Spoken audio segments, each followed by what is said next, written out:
Hello, everyone. Welcome to today's Raleigh City Council meeting. We will start with the Pledge of Allegiance. I believe Councilmember Knight.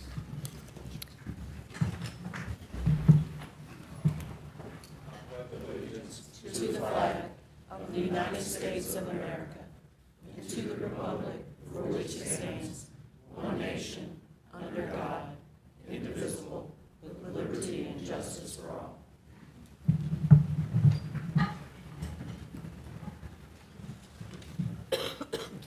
Okay, we will start today with the consent agenda.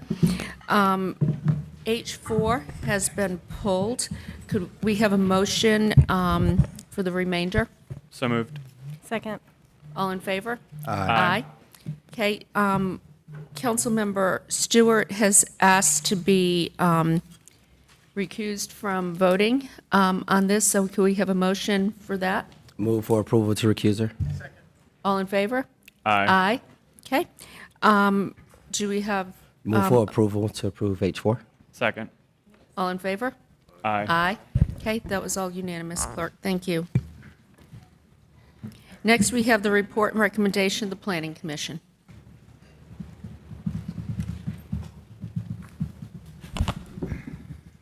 Good afternoon, Travis Green, Planning and Development.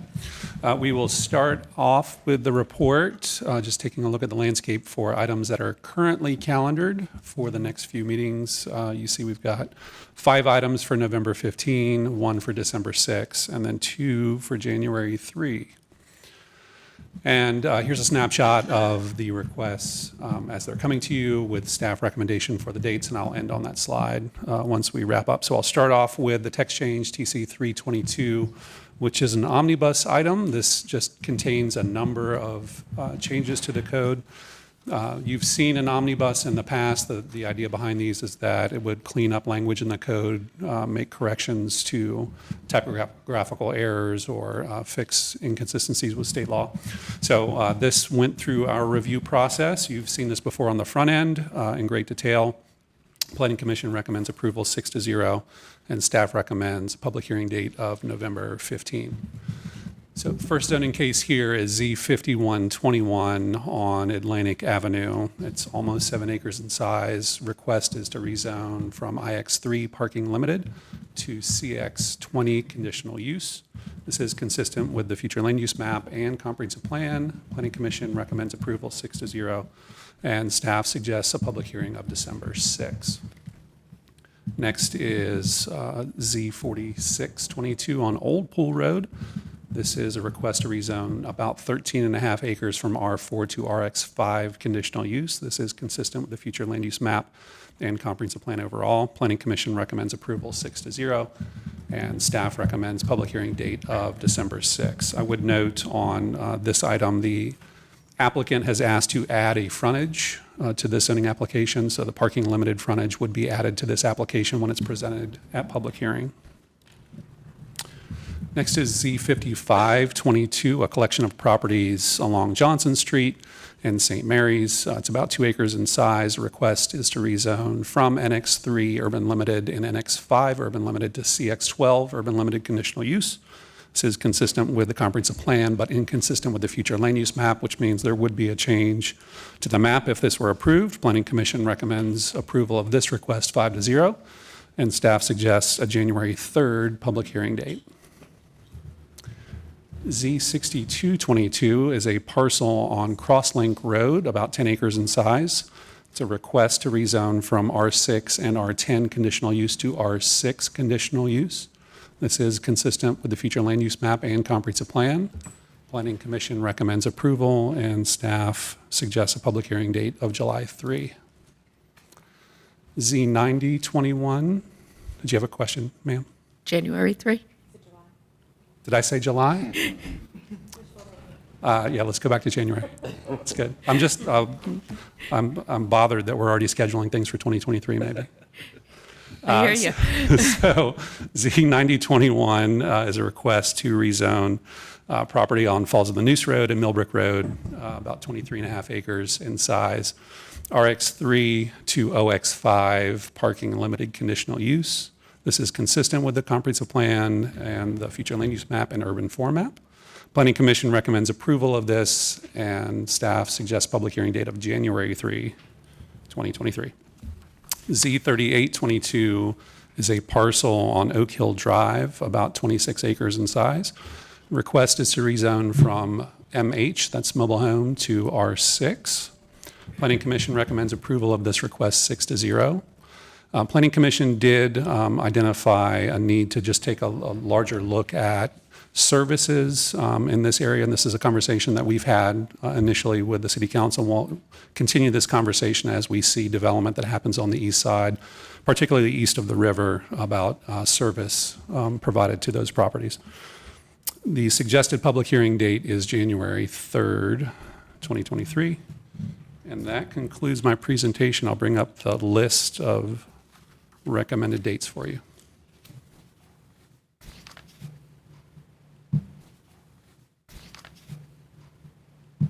Okay. Does anybody have any issues with what has been presented? I have one, Z5121. I've spoken with the applicant. They're asked, and I've looked, I haven't seen any issues. Are asking if we could have November 15th instead of December 6th, public hearing for Z5121. So that would be November 5th. November 15th. Second, was that a motion? Hold on one second. Councilmember Buffkin? Thank you, Mayor. With respect to Z9021, I'd ask the council schedule this for November 15th instead of January 3rd. How many hearings does that put on the 15th? So that would bring us up to 7 there. So you have room. I believe that's pretty consistent with the number of cases that you've been seeing. The challenge that staff can see in scheduling either of those items for November 15 is just in the mailed notice. So we have traditionally heard issues with folks receiving mailed notice within that 10-day window. Okay. Will you be able to provide that notice? We can certainly do our best to put it in the mail. What happens when we drop it off in the mailbox is a different story. Okay. All right, I'll make a motion then to approve the recommendations by staff, but changing Z51 and also Z90 to November 15th. Second. All in favor? Aye. Aye. Okay, that passes unanimously. Thank you. Right, next we have special items.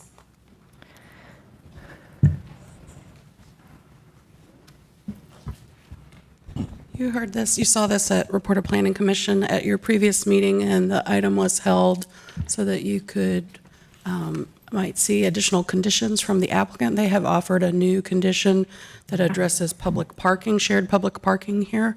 Mayor, before we really dive into this item, I would like to ask to be recused on this item. You've already been approved. No, this is a separate item. No, didn't we? No, we did not. Recuse you last time? No, Okay. because we just delayed it. So Trophy is one of the applicants, and my husband has an interest in that company, so I would like to ask to be recused. Okay. Do we have a motion? So moved. Second. All in favor? Aye. Aye. Thank you. Thank you. Don't go too far. All right. Bynum? Right, so the new condition here is about public parking here and tied to the site plan size. Anything in excess of 800,000 square feet would be required to bring forward a minimum number of publicly available spaces for you, with provisions about time of use as well. So that's the new condition since this was reported from Planning Commission to you, and staff is recommending a public hearing date of January 3rd, 2023. Could you go back to that condition, Yes, please? ma'am, of course.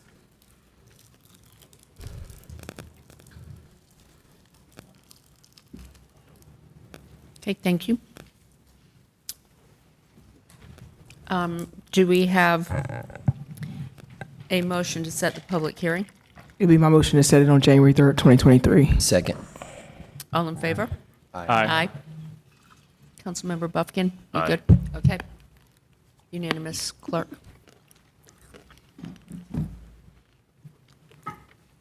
Next, we have rezonings Z1022. Yes, ma'am, this was held, I think, for discussion between the applicant and the council. There has been no change to the case since this came out of Report of Planning Commission 2 weeks ago, and we are recommending you go ahead and set a public hearing for December 6th. Okay. Do we have a- Alternatively, you could hold for revisions to conditions if you're expecting those. Do we have a motion? Mayor, members of council, I'd like to be a part of hearing this case, and I'd move that the public hearing be set for November 15th. I'll second that. I'll also point out that the applicant's attorney asked us to set it November 15th. We got an email this morning. Okay, just a staff response to that? Again, the only concern would be delivering the mailed notice. We can get the letters in the mail, but we really can't be sure that they'll get to folks. Okay. Do we have a motion? So moved. All in favor? Aye. All right. Councilmember Cox is opposed.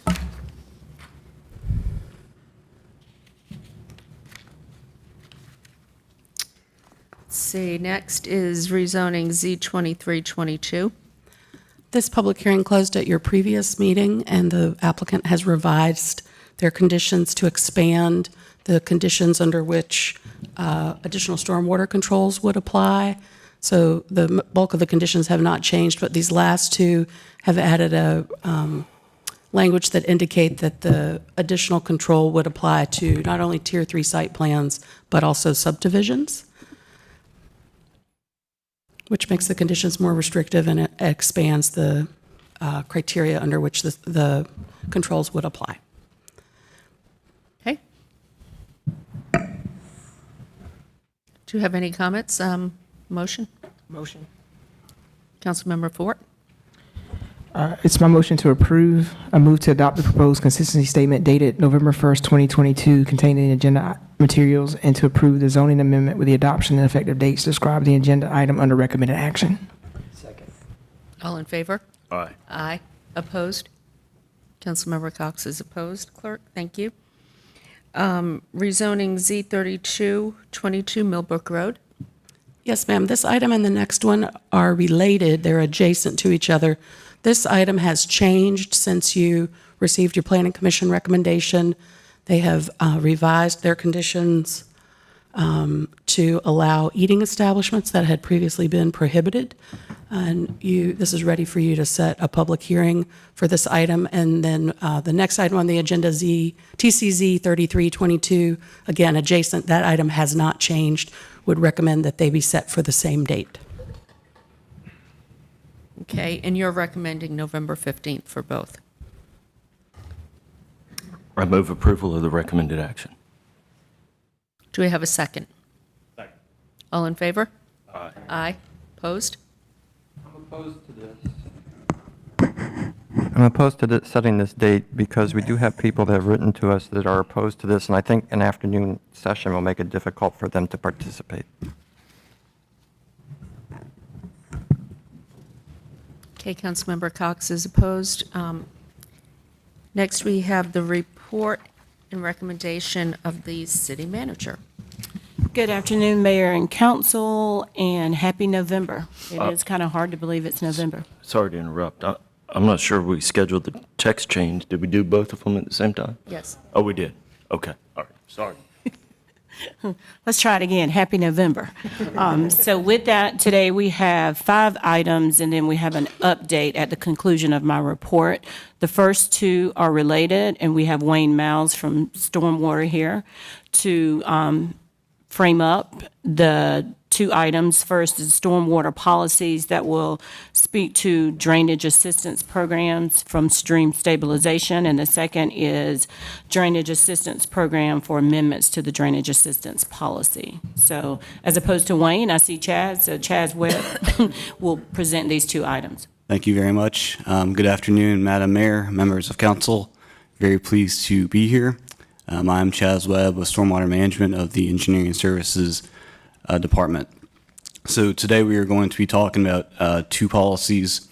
They are both related. We have a revised drainage assistance policy and then a proposed stream stabilization policy.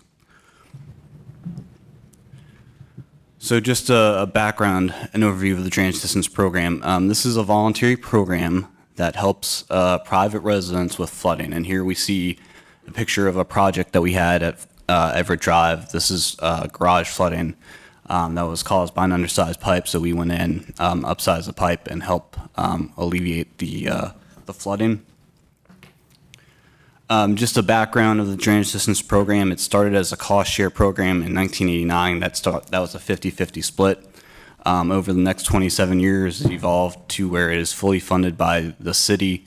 To be eligible, you must own property in the city limits, receive public stormwater runoff that's either from a public property or public right-of-way, pay the stormwater utility fee, and be willing to donate a drainage easement for major repairs. So this is some pictures of a completed project on Spring Drive. You can see the picture on the left, undersized pipe, some erosion going on, and then what we did to fix the problem, help alleviate the flooding and erosion, upsizing the pipe, repairing the stream a little bit. So the proposed changes to the drainage systems policy, we are recommending no longer required to pay the stormwater utility fee. In order to pay a stormwater utility fee, you have to have 400 square feet of impervious on your land.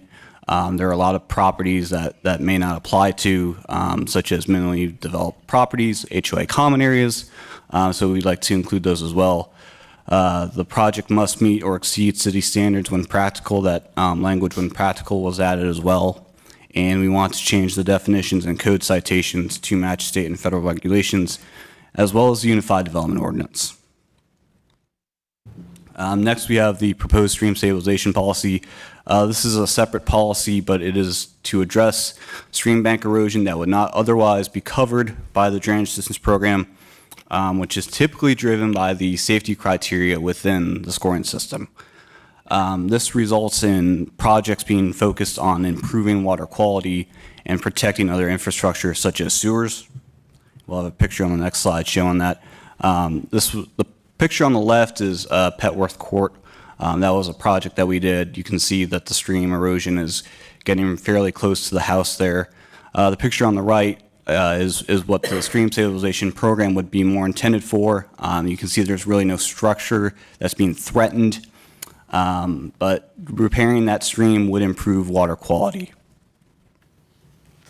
So the stream stabilization program will mirror the drainage systems program. To be eligible, you must own property in city limits, receive public stormwater runoff. Again, that's public right-of-way or public property, and be willing to donate an easement.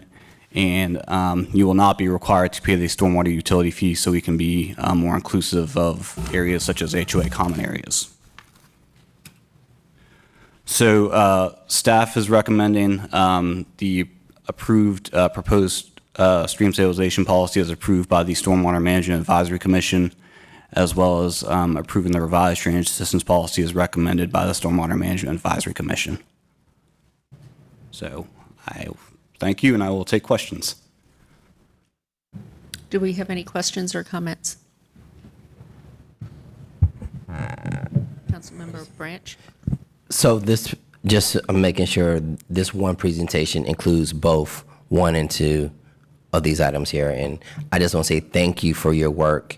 Stormwater is a major, major concern.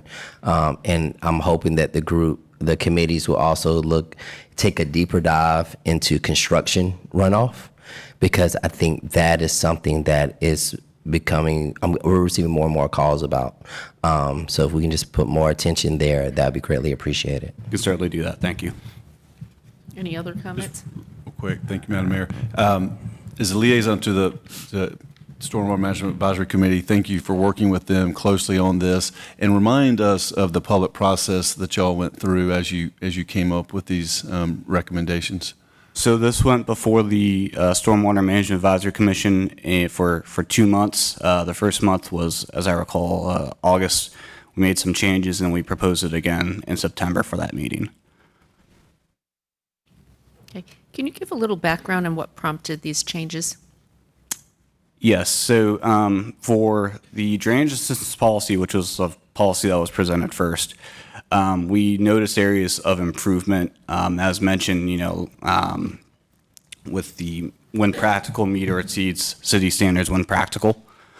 We also noticed some a little bit discrepancies with the Unified Development Ordinance and some federal regulations. So we changed that policy to match those. As far as the stream stabilization policy, there are a lot of projects that would not qualify under the drainage systems policy, so we created a separate policy to address more stream-related stream erosion projects that would help, with water quality. Okay, thank you.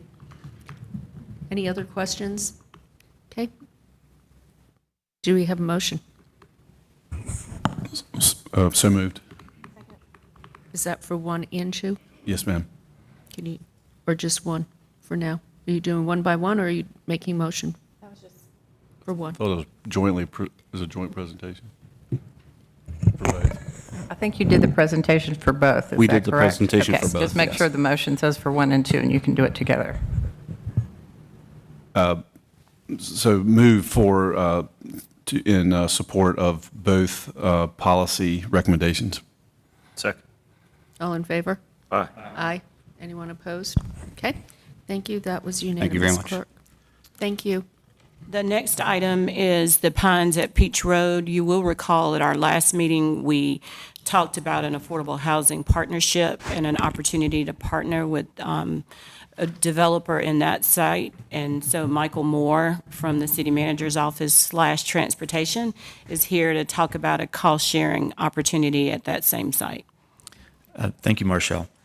Again, yes, this will feel familiar to you. You saw this just in our last council meeting. And you also recall when we passed the 2017 transportation bond, we included $4 million for public-private partnerships and cost sharing. We put together some policy guidance around that, and also at the time identified 3 projects, one of which, the middle one there you see at Oberlin Road Roundabout, has been deferred because we had a change in developer on the project. Highwoods is going forward, and we're in the process of working on that now, just as an update. And the YMCA sidewalks were completed. So this project, again, just to recap what you saw earlier, is a 119-unit affordable housing development.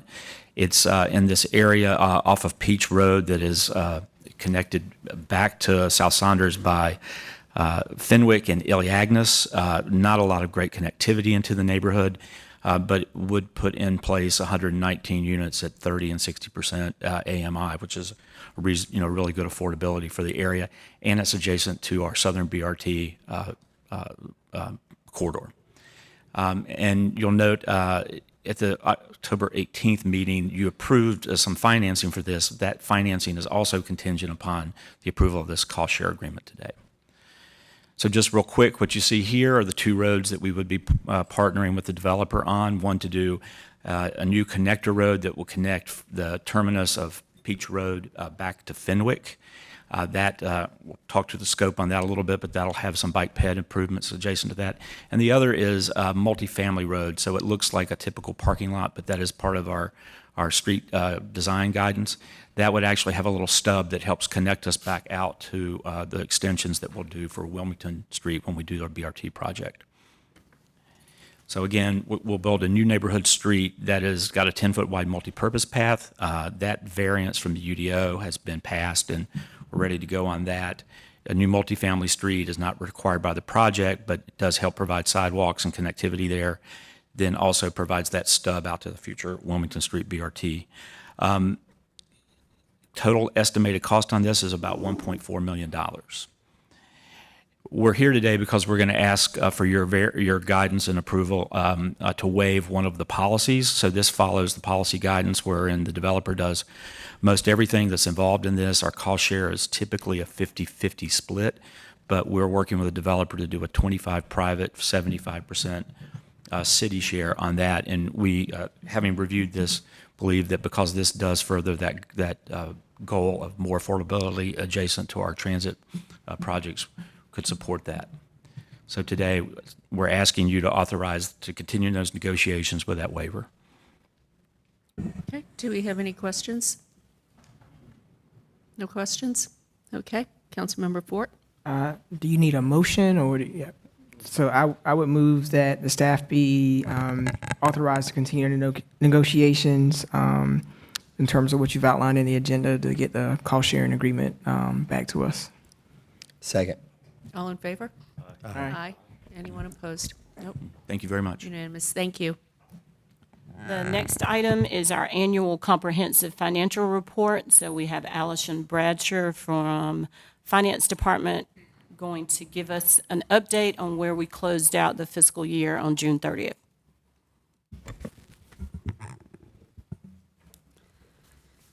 Good afternoon, Mayor and Council. Allison Bradshaw here with the Finance Department. So today I'm going to be covering the FY22 Annual Comprehensive Financial Report, commonly referred to as the ACFR. So here's our agenda. I'm going to cover the important highlights of the report, results for the general fund and the city's enterprise funds, the city's debt portfolio, and finally the calculation of excess capital reserves. Before I jump in, I want to give a special thanks to the finance team that pulls this report together with city departments and the external auditor. The opinion was issued last week, and the team worked for months leading up to the opinion date, balancing their daily responsibilities with this massive work effort. Let me first review the information that was attached in the agenda item. A memo was provided, which was a much deeper dive into the components of the annual report, and the financial report is extremely detailed, and the memo is meant to serve as an executive summary snapshot of the year. Also attached is a PowerPoint provided by the city's external audit team from Cherry Beckard, and this document is required to be shared with you and replaces the letter that you have received in the past. April Adams, our partner from Cherry Beckard, is present today in chambers should you have any questions. And finally, the FY22 report, prepared and published quarterly by the Finance and Budget and Management Services, is also attached. This report goes into details on specific revenues, expenses, and the city's grants provided by the federal government as part of the COVID stimulus.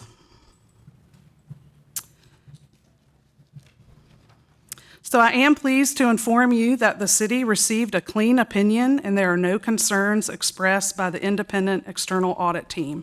A clean opinion supports the city's focus on fiscal integrity and transparency and allows for the public's trust over the financial matters of the city. The audit opinion is in 3 parts. First, it's over the financial statements. The second covers the city's internal control structures. And the final covers grant compliance, which is referred to as the single audit, and covers federal and state grants. The city remained proactive in managing the turbulence associated with economic conditions such as inflation, rising interest rates, and the hints of a pending recession, and met or exceeded financial policies. Future planning is an important element of fiscal health, and Raleigh was able to continue the commitment to funding long-term liabilities such as pension and retiree health care costs.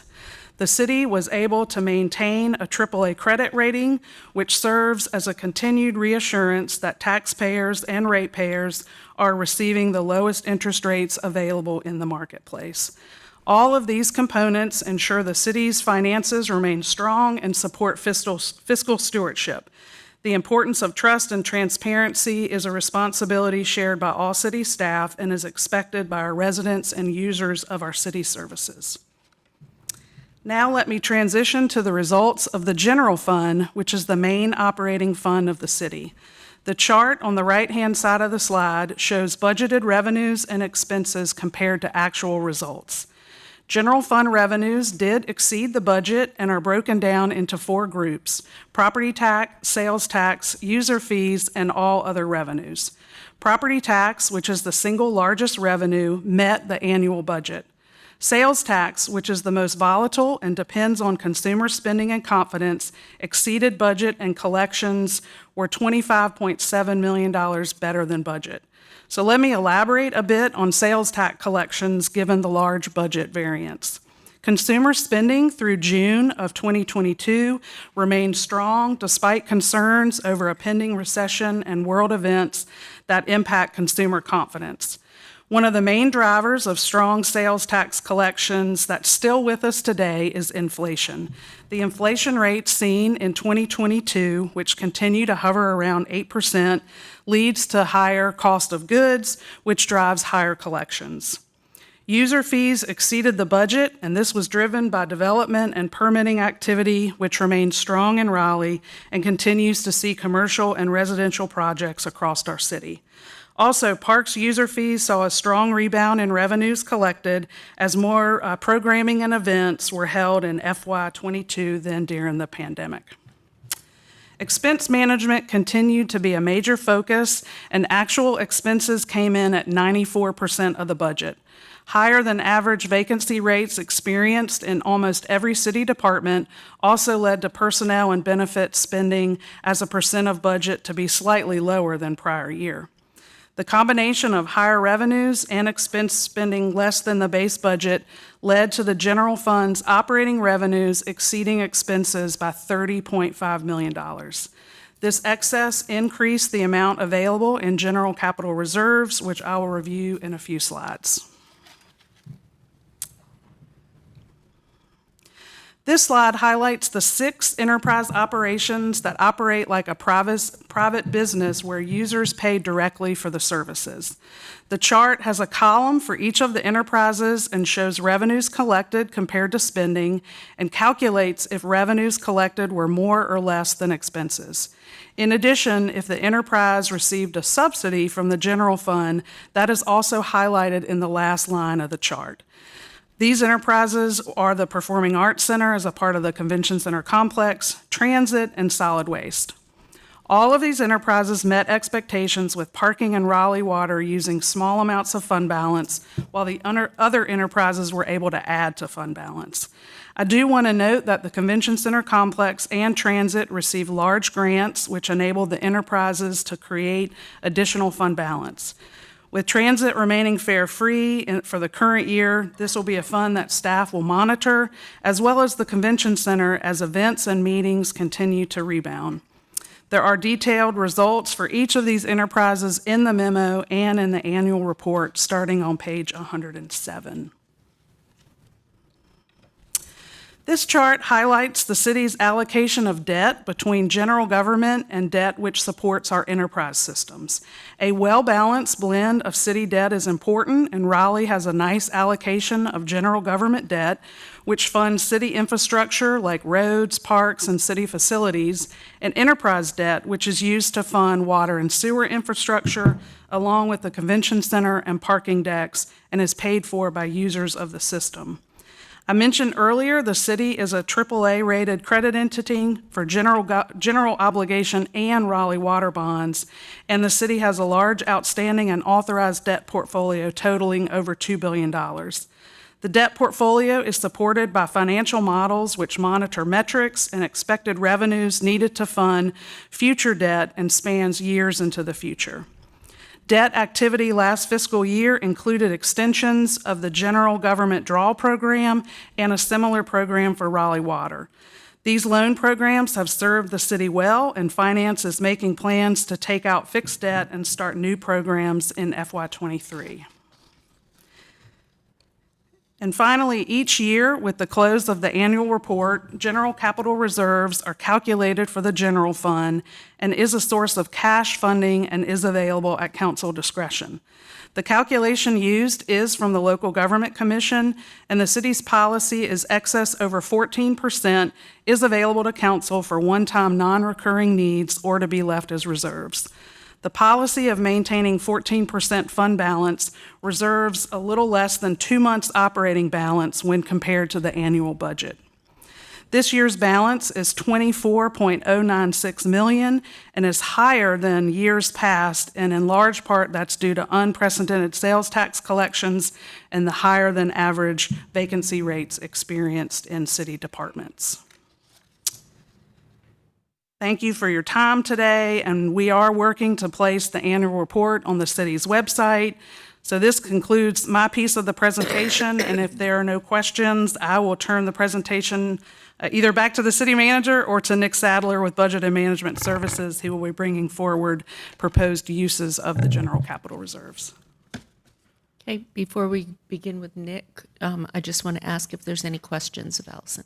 Councilmember Branch? Just one question. On page 2 of the executive summary of the financial report, it says your general fund revenue exceeds expenses by 30.2 million, but on your PowerPoint it's 30.5. That's probably a definite misprint in the report you're looking at. We can get that corrected and Okay. resent out. Thank you. All right, no problem. Councilmember Melton?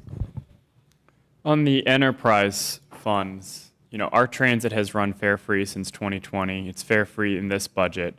And I'm just curious, what is the plan strategically moving forward to present options for if the council at that time chooses to keep it fare free, which I think would basically, I guess, move it out of an enterprise fund, which is one where people pay for the service. And so I'm curious to see if we've got a plan or a strategy for that when the future council may hear about that. So that's one of the items that we tentatively have on the council retreat agenda. So we can sort of kind of talk about philosophies and sort of kind of see where we are from a financial perspective at that time before we get to that. But it's definitely on that agenda. Any other questions? Okay. And so next we have Nick Sadler from Budget and Management Services, and he's going to make some recommendations about how we spend the money that Allison just said that we have saved over the last fiscal year.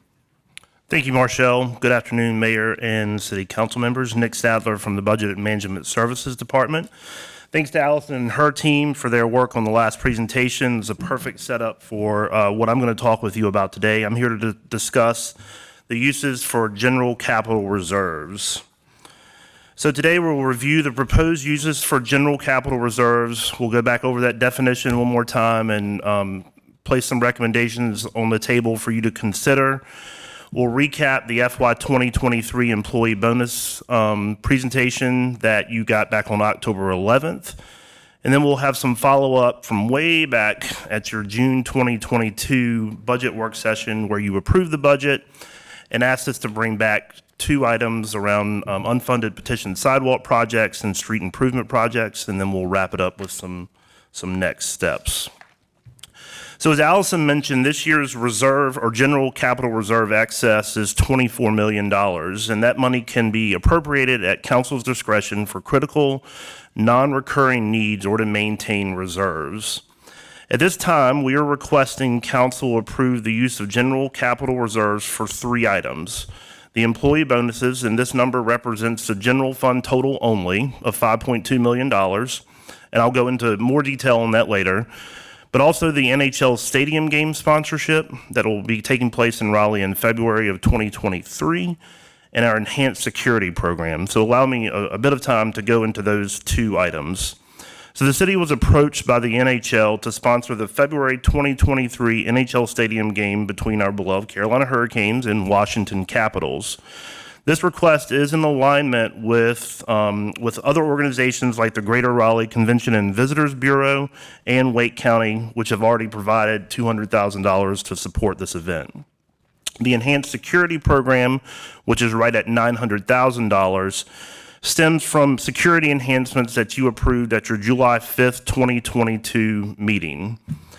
The request today funds the program through the remainder of the fiscal year, and staff will bring back a funding proposal for security services with the manager's FY 2024 proposed budget in the spring. If council were to appropriate the general capital reserves for these 3 projects, which total $6.3 million, it would leave a remaining balance of $17.6 million for you to appropriate. So let's recap the employee bonus item one more time.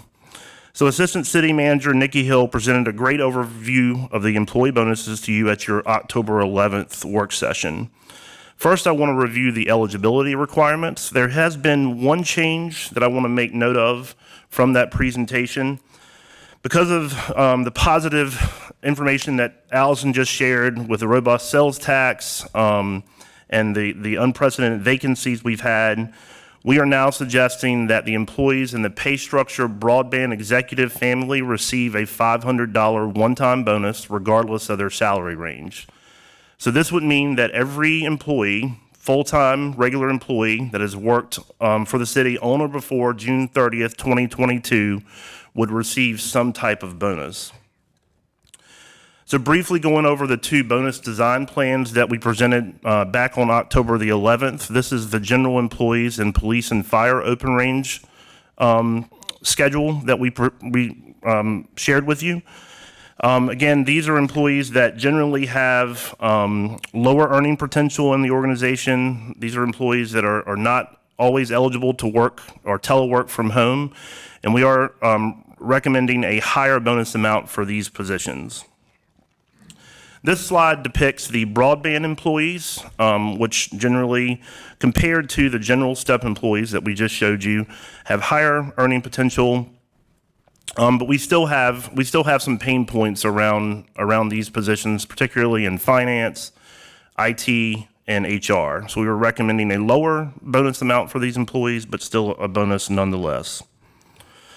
So now with the proposed one-time payout for the executive pay family, this is the totals that we're looking at today per fund and per enterprise that staff are bringing to you today. And these amounts are reflected in the budget amendment that's before you today.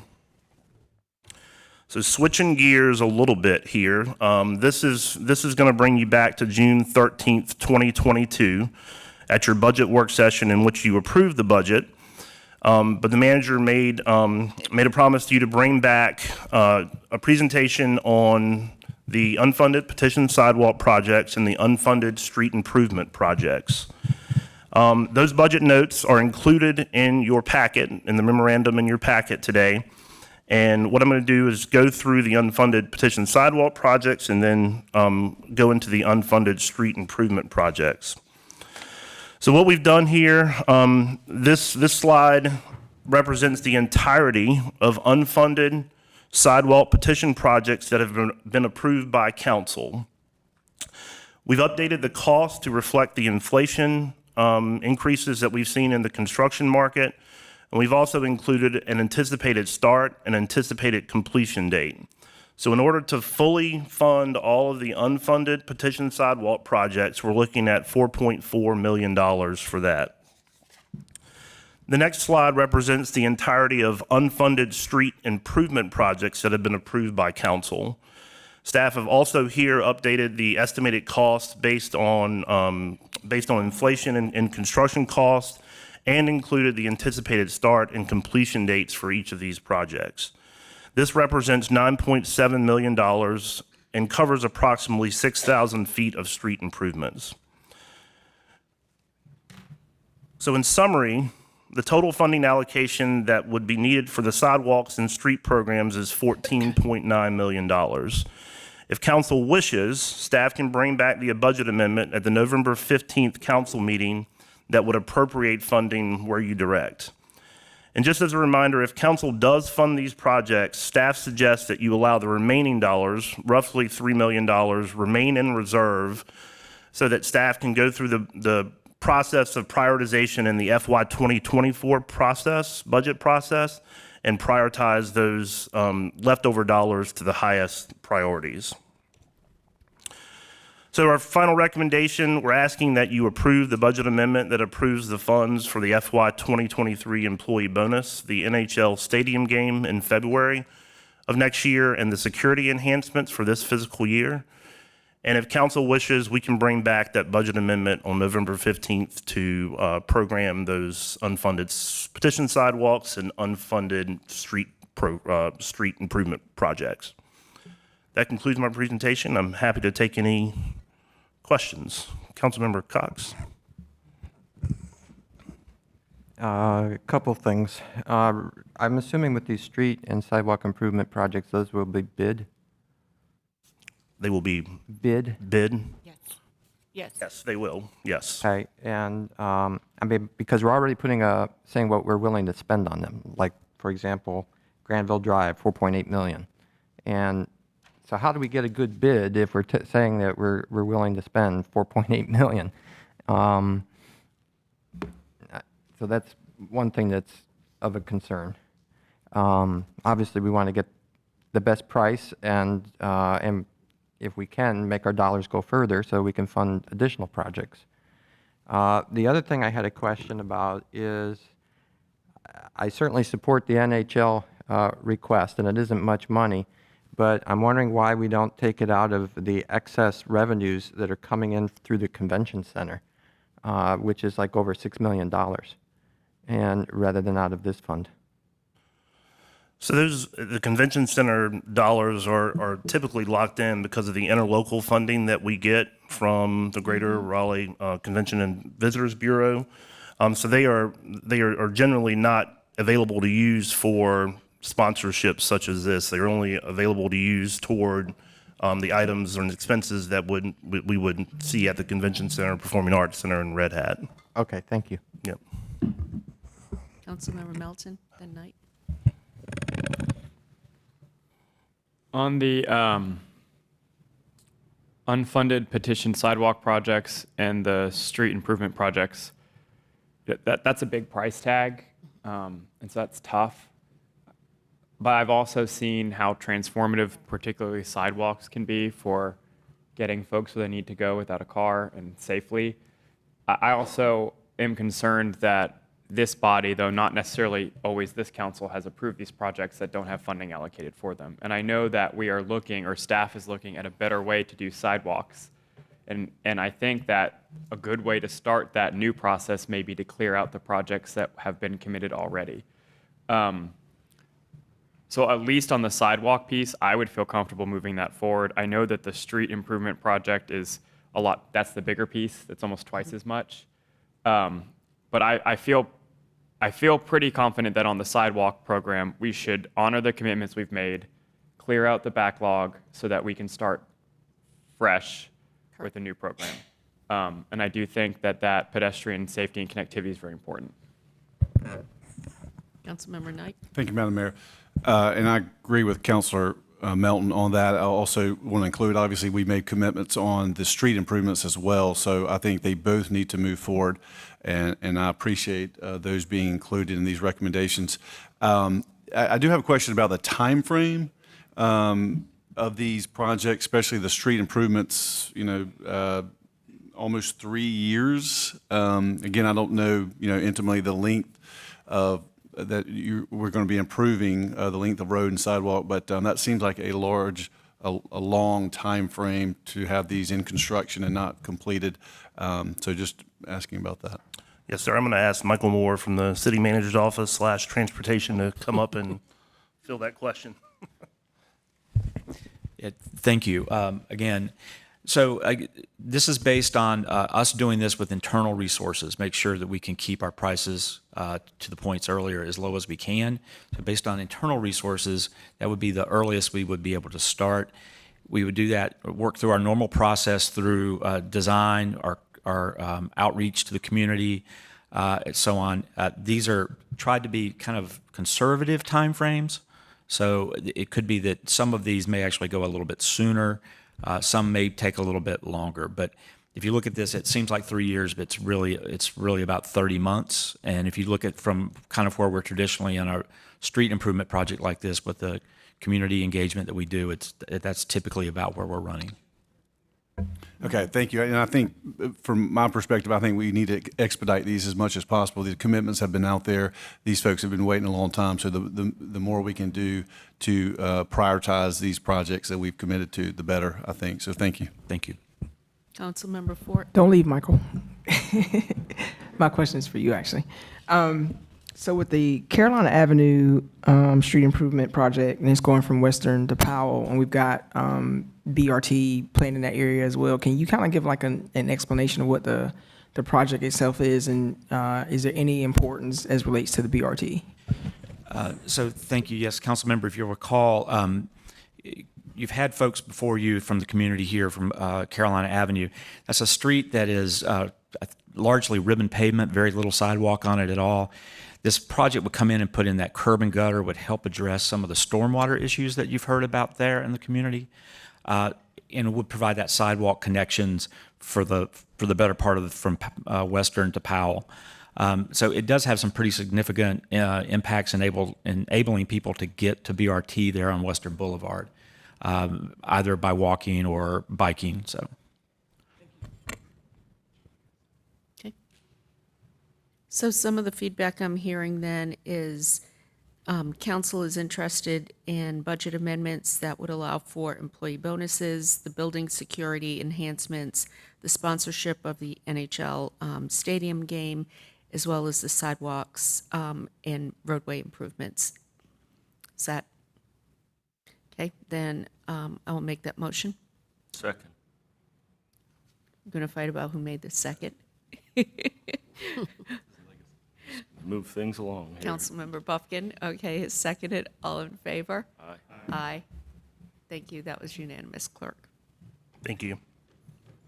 And the last item is more of a community update as well as an update for council. In light of recent incidents of gun violence, I've asked Chief Estella Patterson to just kind of give us an update on those things that we are doing, some initiatives that we hope to undertake in the near future to be more aggressive in handling gun violence in our community. So Chief Patterson.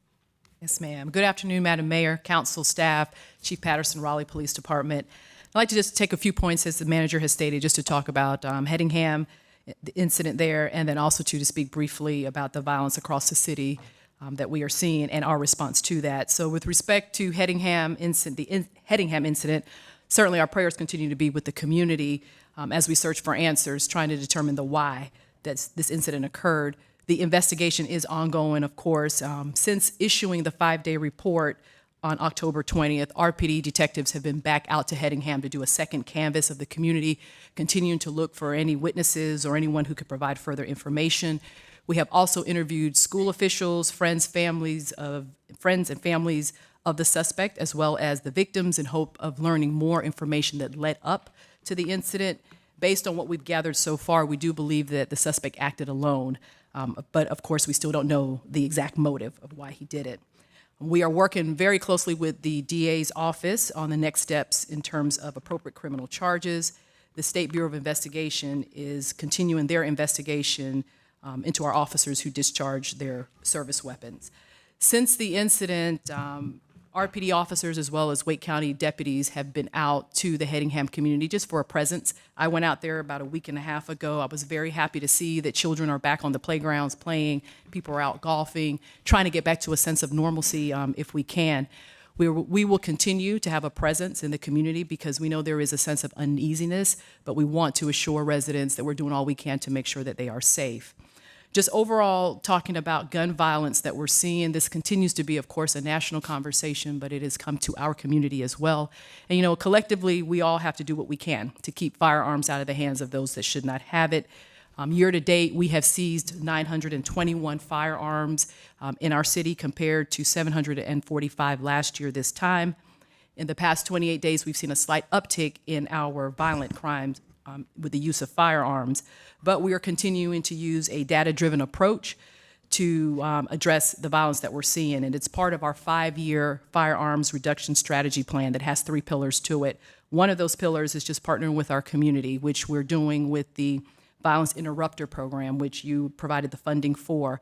They are having bi-weekly meetings, and I understand those meetings are going well. This is a community initiative, so we're just a liaison with them, but the community is directing that. Another pillar is our intelligence-led policing, so looking at best practices across the board. And for RPD, that translates into 2 things. One, us looking at problem locations, repeat locations where we are seeing offenses and repeat incidents occurring. And then secondly, looking at repeat offenders. With problem locations, earlier this year, we had a homicide that occurred at the 1600 block of New Bern Avenue. So we have really dedicated a lot of resources to that area. We've also had some shootings in that area. So for the whole summer, we were just really focusing a lot of our efforts there, which resulted in a roundup of 19 individuals with a total of 128 charges, some of those charges being gun-related violations.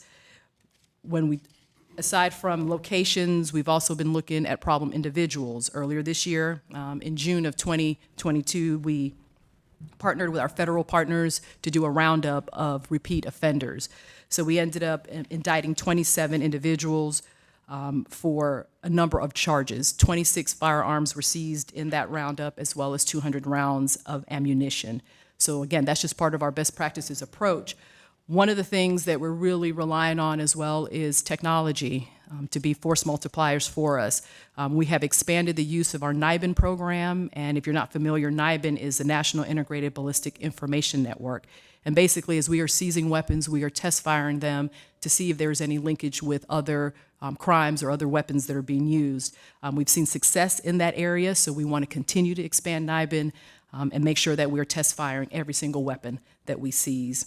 Additionally, cameras is always a great thing to have. Councilmember Knight, you're nodding your head because you asked me about this last year when I arrived here, but we have expanded our use of LPRs, license plate readers, which has proven successful for us. In fact, just last week, we were able to identify a vehicle used in a homicide because of our flock cameras. So we'll continue to look at technology and how we can best utilize it.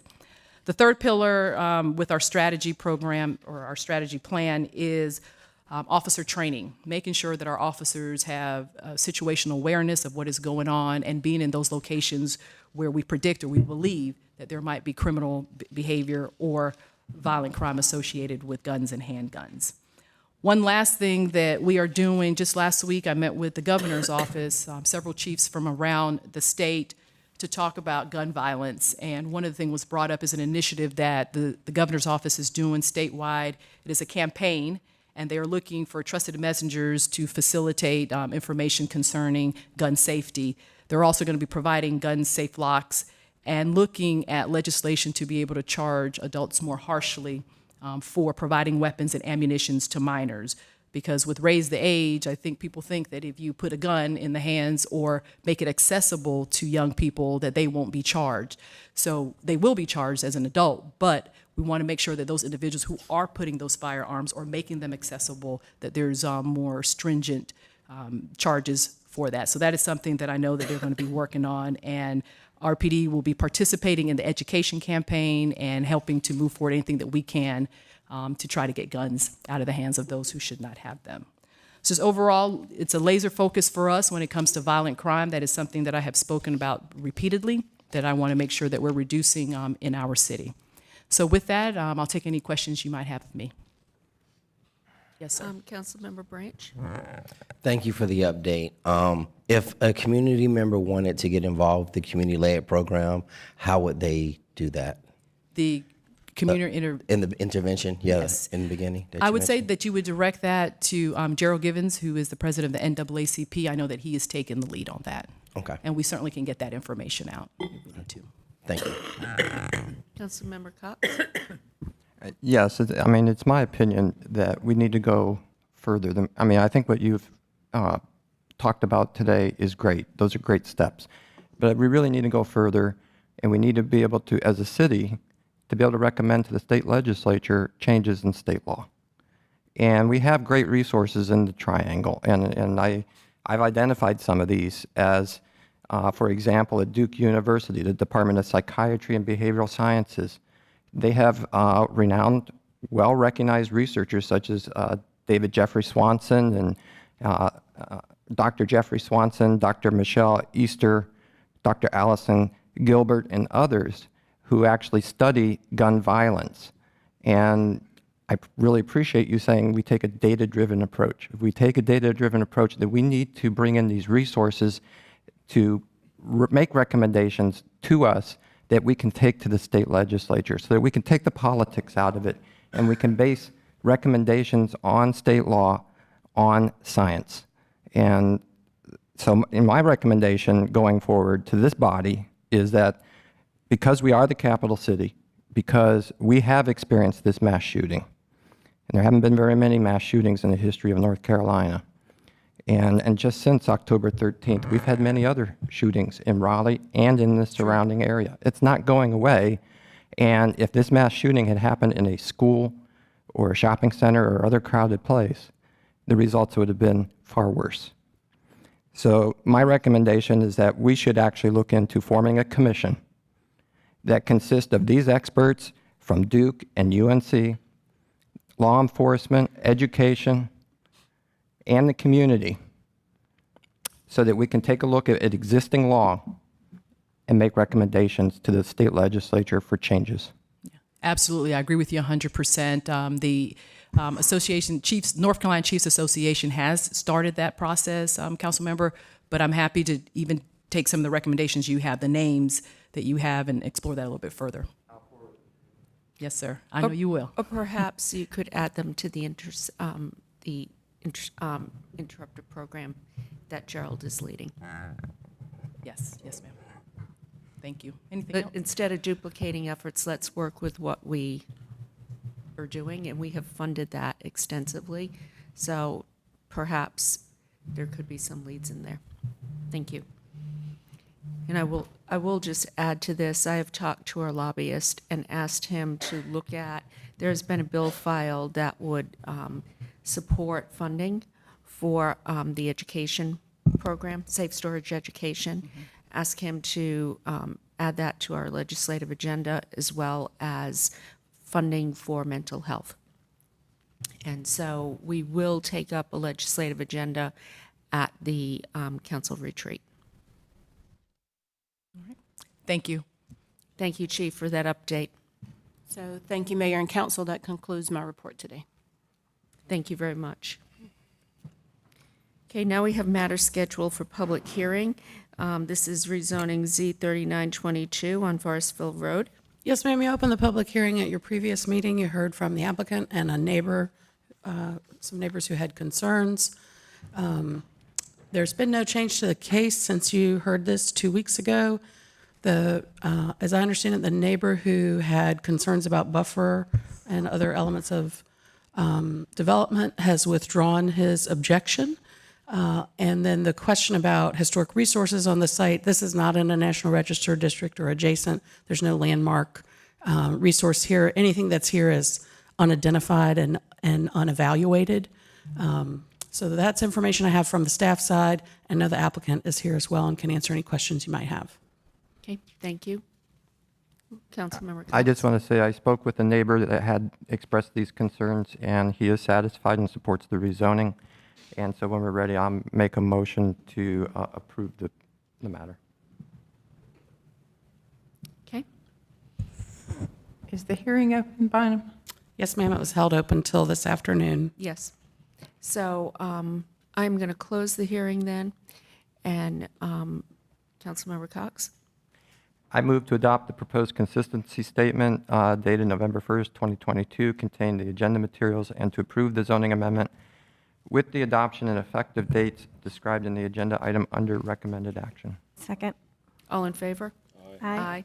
That's unanimous, Clerk. Thank you.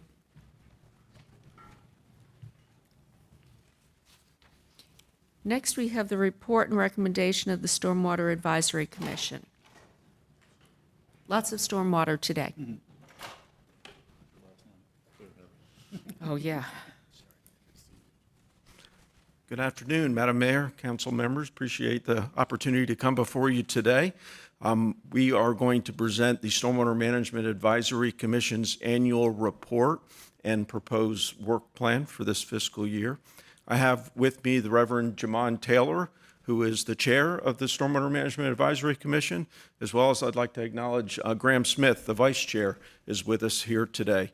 And I will now turn it over to Father Taylor to present the remainder of this report.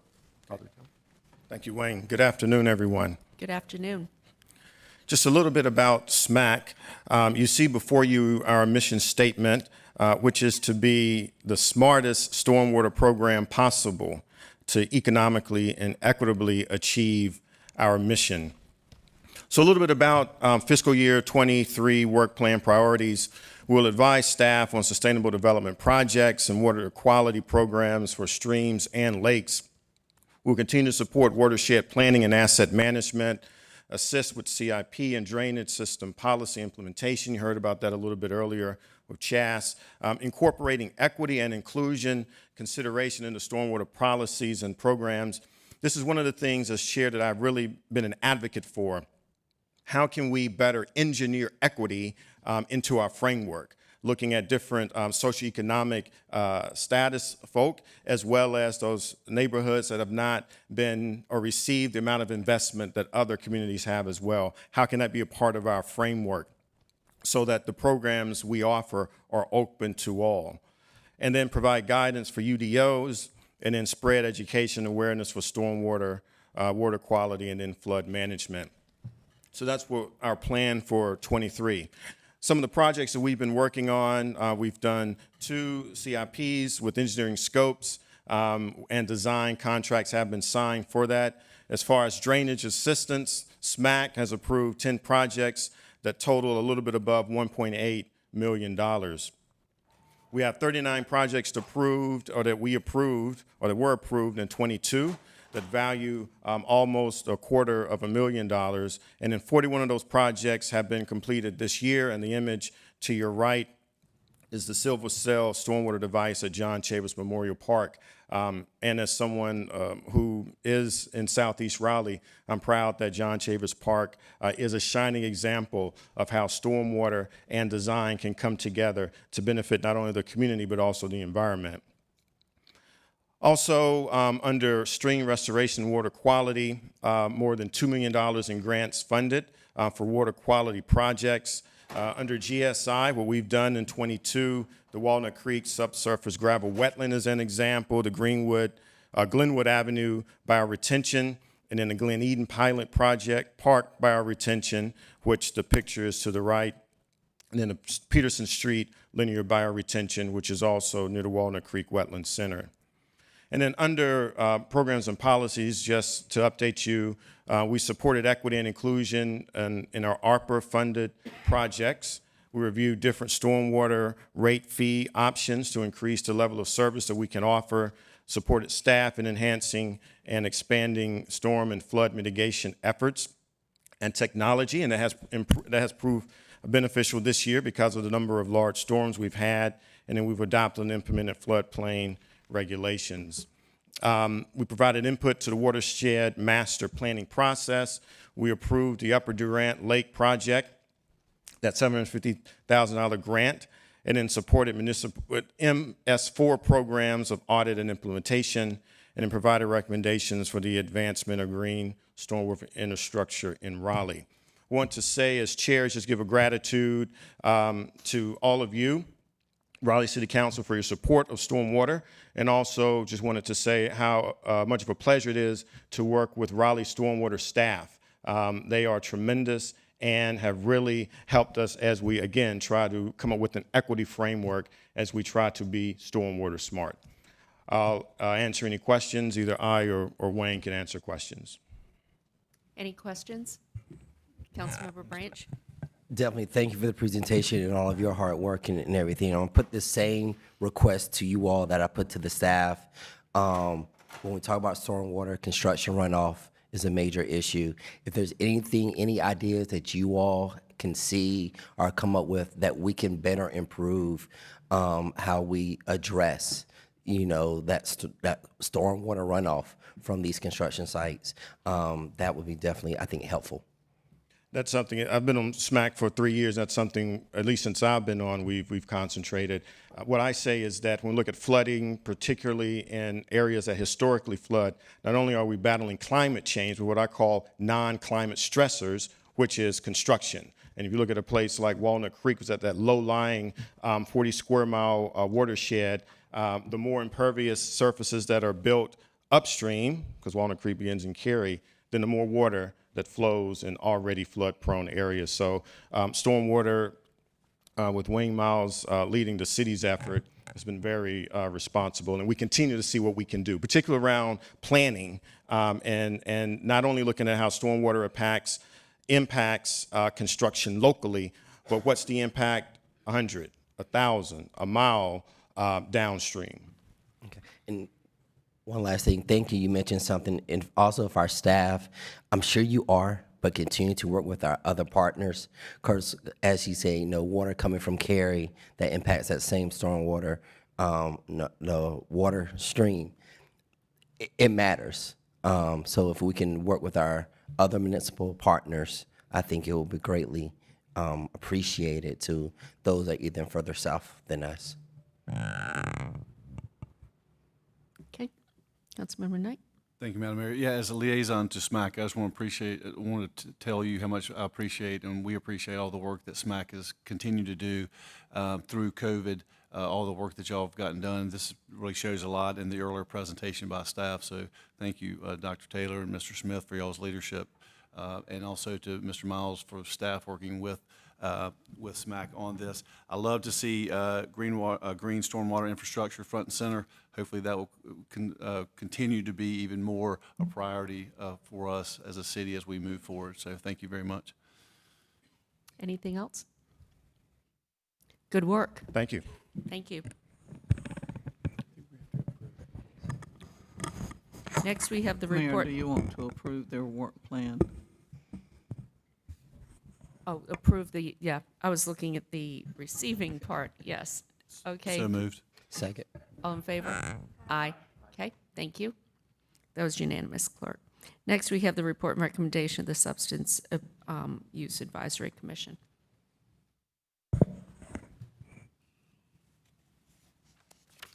Good afternoon, Madam Mayor, City Manager, members of the City Council, and staff. I am Dr. Artina Hamilton, the Director of Equity Inclusion. I'm extremely excited today to present our chair for the Substance Use Advisory Commission, that is Sean Valley. I'll hand it over to him.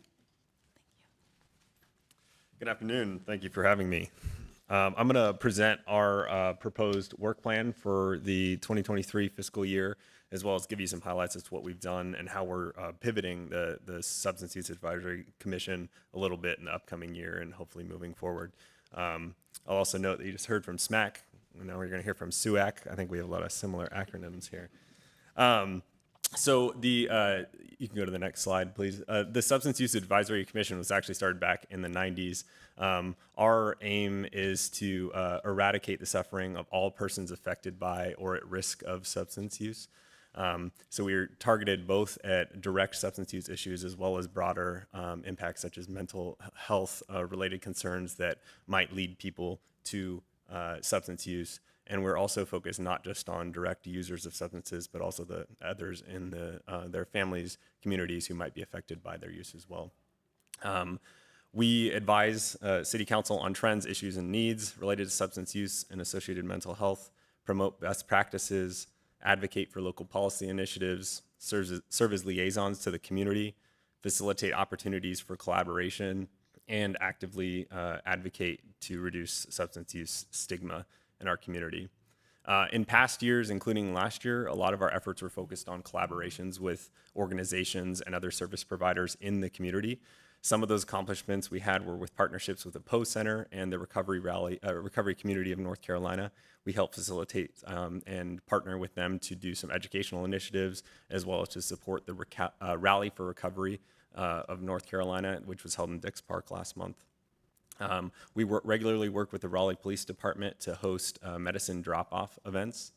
Last year, we also supported initiatives by two organizations in the community, one called Therapeutic Alternatives, which was developing hygiene kits for people who were coming out of immediate services related to substance use, and Recess Games, which is an organization that helps foster sober and other non-alcoholic, non-substance use events for youth and young adults.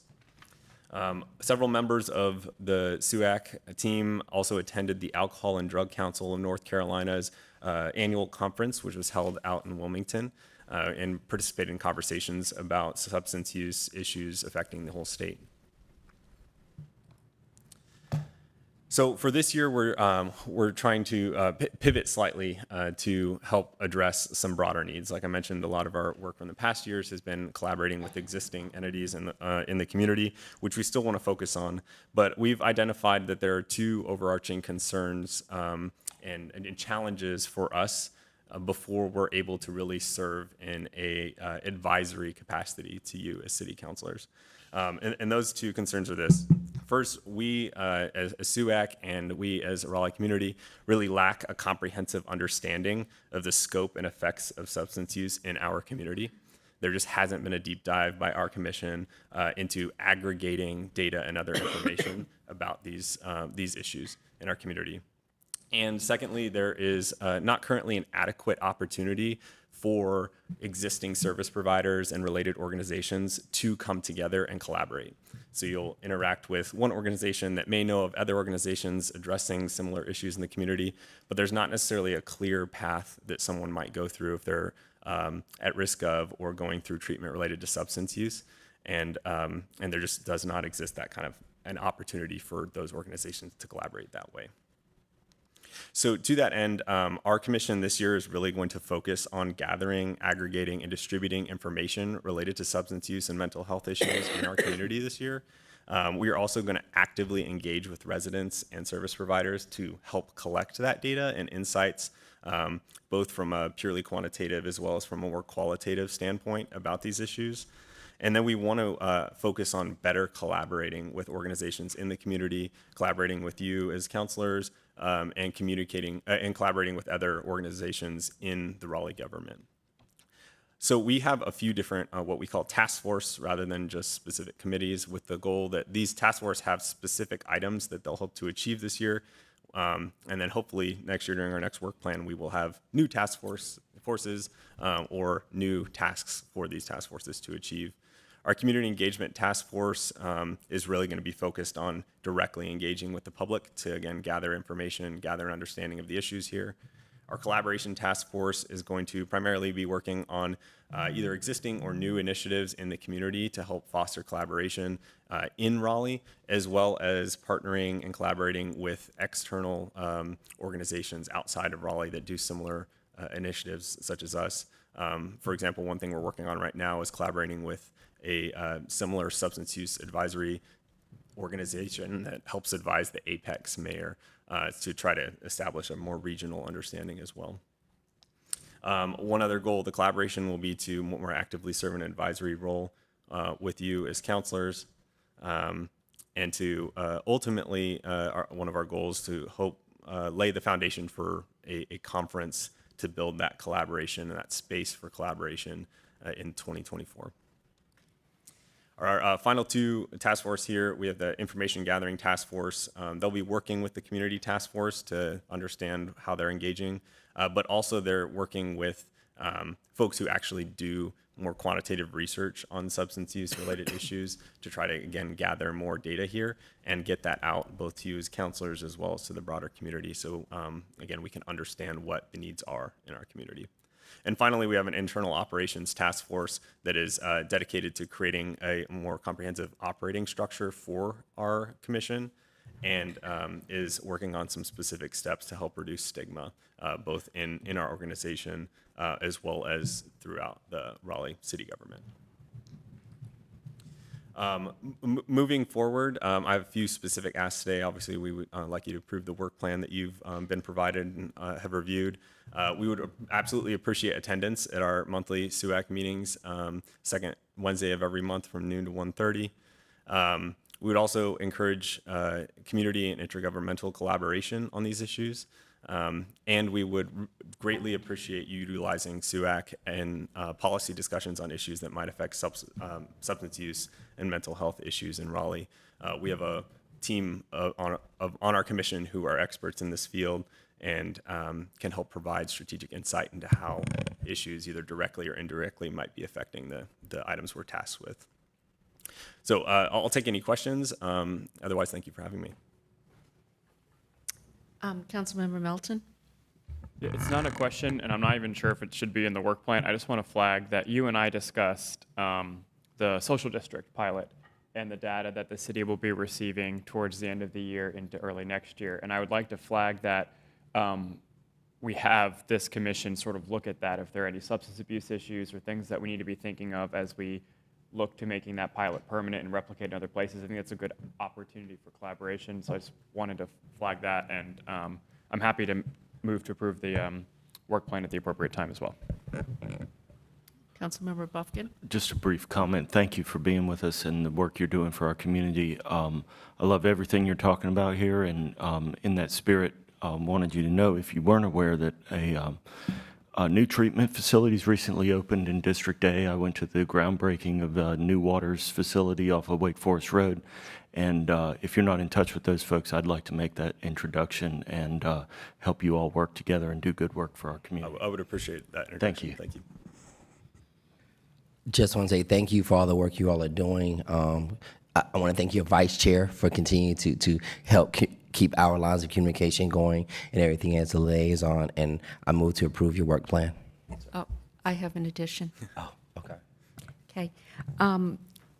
During the Bluegrass Festival, there was a group there called Raleigh for short, but it's RX Abuse Leadership Institute.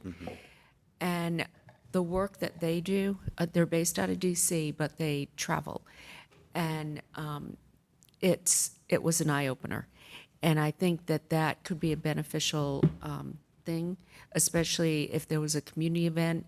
I would also love our police academy to see what they're doing. I think it would be an eye-opener. So maybe that's something we could coordinate with police and also with your group to work on education. But in the community, I think it would be very valuable. I agree. Thank you. And I can make that connection for you. Yes, I would appreciate that. Thank you. Okay. All right, now you can make the motion. Move for approval of work plan. Do we have all in favor? Aye. Okay. Thank you again. Thank you very much. All right, next we have the report and recommendation of the Economic Development and Innovation Committee. 2 items to report, both related to ARPA funding. First, the committee recommends that the council authorize $290,000 in ARPA funding to be allocated for the NLC Basic Needs Initiative. So moved. Second. All in favor? Aye. Second, the committee recommends that the council authorize $365,000 in ARPA funds to be allocated for the Partnership Raleigh program. So moved. Second. All in favor? Aye. Thank And you. we have no other items pending, and I will not be announcing another meeting at this time. Okay, thank you. Growth and Natural Resources. Growth and Natural Resources Committee heard item 1916 last on October 25th. We learned more about the report that the EIB previously submitted to the City Council. It outlined what the board had learned about staff implementation and planning related to energy use in existing and new city facilities. We received a lot of detailed information about progress being made and about potential priorities for future city budgets that could enhance our work on the Community Climate Action Plan. While we encouraged the EIB to continue to hone their work to focus on key priorities, there was no action requested or needed by our committee. While we did not entertain a formal motion at the meeting, there was consensus that the item was appropriate to be reported out, and as such, I make a motion that item 1916 be removed from the Growth and Natural Resources Committee. Okay, all in favor? Aye. And that is all the items in our committee, and I also will not be making any recommendation for a future meeting at this time.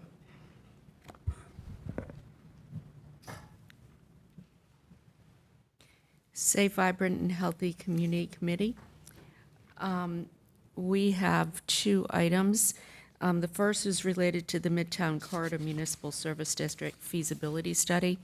The committee recommends that the council authorize a feasibility study on establishing an MSD for the Midtown Corridor, with the Midtown Raleigh Alliance serving as the lead agency. The committee further recommends that the council fund the $15,000 cost for the feasibility study, with the understanding staff will determine the source of the funding. I have an addition to that. Staff has recommended that we add this to the capital reserves appropriation, which was addressed earlier in the meeting. And if agreed upon by council, staff will bring this budget amendment back at the next meeting. So that's my motion. Seconded I by have a question. Councilmember, Seconded by Councilmember Knight or Buffkin? I'm sorry. Okay. Yes. When we say conduct a feasibility study, what exactly do we mean by determining feasibility of a municipal service district? What's the measure that we're using that determines the feasibility of that? Well, we're working on that right now for the Blue Ridge Corridor, and it's individual for each district. Yeah, okay. I think, so a friendly amendment would be to add that we need to have some definition about what we mean by success and determining what we mean by feasibility. And I think that needs to be clearly spelled out. So with that, I'll vote for this. So I'll make a motion that we amend the motion to have staff also clearly define what is meant by the feasibility of the municipal service district and have that in their report. Do we have a second? Motion fails for lack of a second. We'll go back to the original motion. It's seconded by Councilmember Buffkin. Just a quick comment. I have some reservations about this, an MSD in this area generally. I will be supporting just this process moving forward, but I have some reservations about an MSD in this area. I think an MSD is meant for downtown areas more specifically, but I'm ready to move forward with this process. Okay. All in favor? Aye. Opposed? No. Councilmember Cox, opposed. Next, we have the ARPA Opportunities Food Security Programs. We were not going to meet again as a this past council, so we have asked that we're recommending reporting this item out with no action taken, with the understanding that staff will bring a report to the full council at a future meeting. Do we have a second? Second by Councilmember Fort. All in favor? Aye. Okay. Anyone opposed? Okay. And now transportation and transit. Thank you. We had 3 items that were discussed. The first one was the Environmental Advisory Board Annual Report, Energy Use and Transportation. It was a lot of great information, a lot of things that staff is moving forward. The committee did receive it. There were no action items, but there was a motion, and I'm in the motion as I make it now as well. The committee recommends reporting this item out with no action taken. All in favor? Aye. Okay. The second item was around the Six Forks Road transportation issue. This is the North Hills assemblage at Lasseter Mill Road. The committee had a lot of great conversation, working with staff, receiving information and feedback. Out of that conversation, currently there's no funding appropriated to this Six Forks corridor from Rowan back towards the I-440. So at this time, the committee did ask that it be considered, Phase 2 be considered in the net transportation bond. So the committee recommends reporting this item out with consideration of the Six Forks Phase 2 for high priority on the net transportation bond. So moved. Question for us. Seconded by Councilmember Melton. What is your question, Councilmember Knight? Specifically, where is that? What part of the road does that phase cover? So basically, this part covers from Rowan coming back to I-440. So that phase part in front of the part that's really built out when we think about North Hills and Midtown. Does it include the bridge itself over 440? Right. All of that includes that part as well. So all of that would be considered in the next transportation And bond. does it stop there, or does it continue down? For right now, it stopped there based on the conversation we had. The southern end is a computer drive. Yeah, yeah. Which is, So the southern which is is, computer as you drive. said, just south of. But it does get, it's a little farther down. But I Yeah. guess commuter drive. A few hundred yards. Okay. Motion is second. All in favor? Aye. Okay, that was unanimous, clerk. So the third item that we had was related to the rezoning Z6721 North Hills assemblage. In conversation and in this report and staff, looking at the height and the impact on transportation, there was conversation, a lot of it also looking at usage, how usage impacts traffic between if it's residential, if it's mixed use. All of that is all part of the traffic plan. The applicant was there. They provided information. They are looking at some conditions to move forward. So due to the fact that we do not have any conditions and they need to have conditions in, the committee recommends reporting this item out with no action taken. Could you give us an update on what conditions were discussed? So the conditions that were discussed were around height, a height average that they were looking at. The direction that council gave, the committee gave was more pick a number around average. So they're going to be in conversations. And then the other part, the second part, wasn't a lot of talk on it, but there was conversation about affordable housing and them also going towards the Midtown plan when it comes to the affordable housing. Okay. And is there anything, committee members, anything else I may have missed that you all can think of? There was one more draft condition that would set a date before which building permits could not be issued. Right. They discussed TIA, and they stated that they would do a TIA before the first site plan. But again, because that wasn't a signed condition, at this time, that's something that they will have to consider. So is the intent then of this to allow work to begin on transportation improvements before any? Yeah, they discussed not starting until 2026, the construction, and I know staff discussed, no number is definitely set, but I know conversations on the widening from Rowan back up north. I guess I say towards Millbrook Road will start before 2026 from the plans that we received, information that we received in the meeting. Okay, thank you. So again, the committee recommend reporting this out with no action taken. Do we have a So moved. recommendation, though, on a public hearing date? When to resume that? Obviously, it cannot be today because there are no, so I think they're looking at November 15th. Is that included as part of your motion? Yes. Okay. Yes, to set it for November 15th so this council can have a say and give direction. Okay. Councilmember Buffkin, did you second that? That was the motion. That was the motion. Okay. All right. All in favor? Aye. Aye. Okay. That was unanimous, clerk. Thank you. No other items are pending in the, well, we have one item that is pending, Bowling Heights parking concerns, and talking to staff.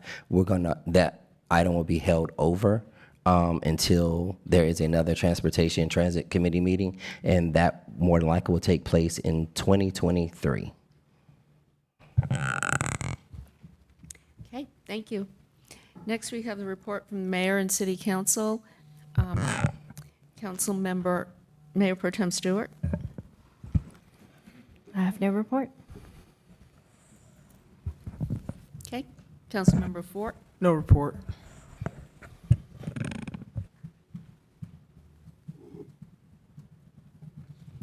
Councilmember Branch has no report. I just got asked to add something to my comments. Sorry. Councilmember Melton. No report. Councilmember Cox. No report. Sorry to break the trend here. I have a couple matters that have come to my attention in connection with a rezoning case that's on our agenda for later tonight. That's Z29 East Millbrook Road, Paddock Drive. So two existing conditions around this that I'd like to get staff to look into and get us a report or take appropriate action. First, the lot at the northwest corner of Falls and Paddock. There's some right-of-way maintenance issues with some vegetation that's blocking clear view to Falls of the Noose Road. Want to see if staff could look into that for us and see if the vegetation is in fact leaning into our right-of-way, and if it is, take some appropriate action to get that addressed. And then secondly, there is a sidewalk along Paddock Drive that is not quite complete, and I want to see if staff could get us some feedback on what it would take to complete the sidewalk across 1206 Paddock Drive to allow for a complete connection from Hearth Drive to Falls of the Noose Road. And so we'll probably hear a little bit more about that tonight, but wanted to see if the staff could get to work on that for us. Thank you. Okay. Councilmember Knight. Yes, thank you, Madam Mayor. First, I want to give a shout out and props to one of our nonprofit partners, Band Together. who used music to raise money. They just had their final celebration on Friday, which was very exciting down at Red Hat with, I think, over 5,000 folks there in attendance. They raised over $1 million for 11 nonprofits, all that who work on affordable housing. So they're partnering with the council and with the rest of the city to work on this as well. So that's great news and very exciting for those nonprofits. And obviously we had sponsors, corporate sponsors and others that were part of that. So thank you to all of that great work. And I just want to make sure that our colleague Mayor Pro Tem Stewart maybe has held her last meeting as the chair of Growth and Natural Resources. So I want to thank her for all the great work she did in the last 3 years as chair of Growth and Natural Resources. And we will miss her as chair of that as we move forward. Thank you. Thank you. First, I wanted to thank everybody who participated and came to the vigil for the Hedingham victims and their friends and families, honoring them and their memory. It was a very emotional afternoon. I also wanted to note, I was asked today, there were expenses associated with that in the amount of $11,000. If we could pay for that for council contingency, and I'm going to ask that that be put on our next agenda for action. The second item saw a news alert during the meeting, which is really sad. There is a gentleman who's unsheltered who is known throughout the neighborhood outside of Broughton High School, Mr. Noble. He sells flowers there. And if you've ever been by there, walked by, you know that he is loved by the community. And he has gone missing. And it was weird. I drove by there the other day, and I drove by again, and I was like, where is he? There was an article today, so I would just ask everybody to please keep him in your prayers. And if anybody sees him, if they can notify appropriate resources to help, that would be most appreciated. The third item is regarding Trenton Woods Way, the parking issue there. I was wondering, I know it was pulled from the agenda, so staff could study it further. I'm wondering when that is scheduled for review. Does anybody know? Yes, Michael Moore can come speak to that item. It's coming soon.